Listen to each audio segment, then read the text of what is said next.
Greetings summoners and welcome back to another ProGuides Wild Rift video. My name is Terry and I'll be your host for today.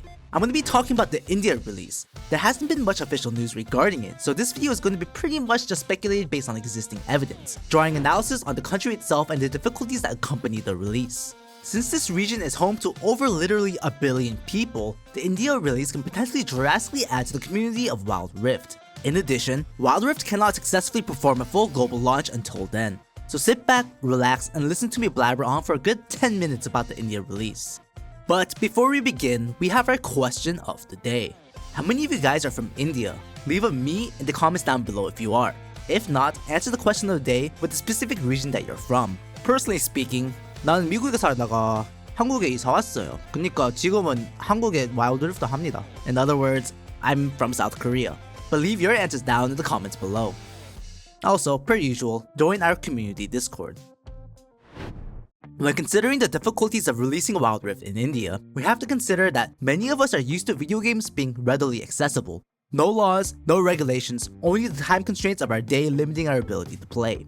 This really isn't the case everywhere. In other countries, governments have begun regulating video games and attempted to place limitations to prevent video game addictions. Through censorship, laws, and even government-mandated bans, countries like China have begun to heavily control the video game market alongside the time minors can play them. Also, I would like to apologize in case I mispronounced any of the city names in advance. Karnataka, a city in India, recently attempted the same, with concerns regarding the massive video game addiction taking over the country. Members of the community proposed an amendment to the Karnataka Police Act to include online video games, seeking to ban any act or risking money or otherwise on the unknown result of an event including on the game of skill. Many offenses under the law already attract prison time, and the bill proposes to increase these penalties. This amendment, thankfully, was repealed. India's Tamil Nadu, Telangana, and Andhra Pradesh states have all banned online gaming, offering cash prizes over the past couple of years, though Tamil Nadu's bill was subsequently struck down by its high court. The country has a massive online video game community, but faces lashback towards the overall growth. This is in major part due to concerns of online gambling, which is a viable concern. Many mobile games in general highly promote microtransactions, with an addictive gachapon system to exploit money from its user base. Of course, there are actual online gambling games as well. These types of games understand fully well the addictive and competitive nature of their games, feeding off of the user's lack of self-control, where results are unhealthy gambling habits, where the players pay for in-game currency and essentially throw their hard-earned money away.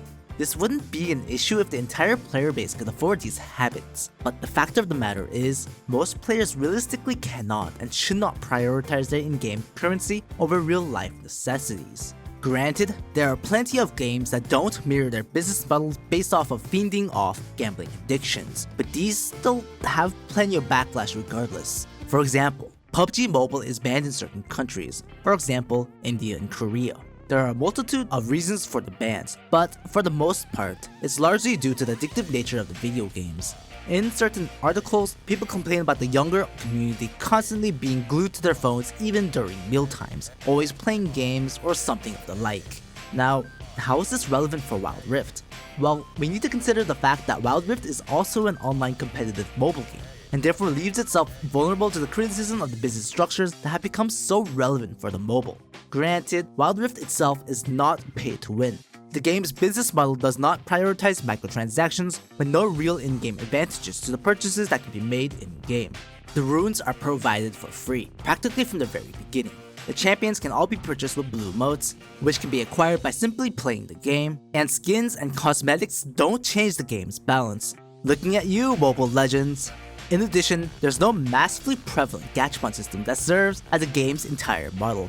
You guys know exactly the kind of games I'm talking about. Every practically huge franchise that releases on the mobile, such as Dragon Ball Dokkan Battle, Genshin Impact, Sword Art Online Memory Defrag, like all those anime games, they're all pay to win. They all abuse gambling addictions, and that's how they make their money.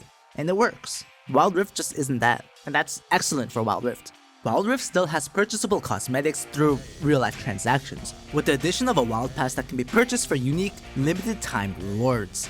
These absolutely do not affect the gameplay and are purely aesthetic rewards. That should allow for more leniency towards the game, but the fact that the game is very addictive by nature does not change. PUBG Mobile wasn't pay to win either, but inevitably got banned from India. Games are an industry and can very much be considered cultural colonialism. This may seem ridiculous to say, but consider the amount of people that have spent days upon days playing League of Legends. Riot, a game based in the United States, definitely benefited largely to the vast success of League. Regions outside of the US may trash on the States for a lot of different things, but summoners all know that the US is home to Riot's headquarters. Now take Nintendo as an example. Everyone knows that Nintendo is based in Japan, as are anime and manga. These are some of Japan's exports and therefore give Japan international relevance. These products, whether people want to acknowledge them or not, make Japan relevant on an international scale. They may seem childish and unimportant to some, but the billions of dollars invested into the products definitely cannot be brushed off. This is not to say that they do not have other worthwhile products, but the implementation of these industries across the globe, whether we consumers admit it or not, increases that country's GDP and therefore global power. For Korea, they very much treat K-pop professionally as well, especially with how much groups like BTS have blown up and created a massive new market for consumerism. As a general rule of thumb, countries typically want to export more than they import, since importing more than exporting results in the reliance on outside countries, and therefore loss of colonial power. If you consider the amount that people in India game, but don't actually create games, India is obviously concerned about leaving their consumers at the whim of outside countries. To be fair, this is a completely viable concern for a country to have. League of Legends doesn't even have an official server in India, which is really surprising to hear. Players in India must connect to other nearby servers instead to access the game. Most players in India connect to the Garena server, but this definitely impacts the level of play, as ping latency still becomes an issue. With so many people to access for their player base, Riot definitely should be making more efforts to actively open up their Wild Rift servers for the Indian community. Now, can we realistically expect an India server in the future? Yes, we definitely can. But how can I confidently say this when they don't even have a server for League of Legends? Well, Riot actually does have servers set up there. On October 14th, 2020, they released the official Indian server in Mumbai for Valorant, their team-based first-person shooter. This marks Riot's efforts to support the Indian player base, and considering Riot released that they were hiring for a country manager in India, they're definitely attempting to get the ball rolling. On their hiring board, they stated, as a country manager, India, you will report to the managing director, emerging markets as country manager. You will help set up and grow our businesses in India. You will build a team to develop an immersive player experience for current and new players across Riot's portfolio of games and media, with a focus on the mobile games market. This position is very much a leadership role to spearhead the India release. They're, without a doubt, running through issues and need someone well-versed in the country's cultural norms to better assess the situation. They wouldn't be hiring for such a high position all of a sudden otherwise. Keep in mind, the job states with the focus on the mobile games market. That's Wild Rift! I'm not a politician or deeply involved with Riot whatsoever, so I am only speculating, but setting up an infrastructure for gaming where gaming is resisted by many members of the community must have tons of issues.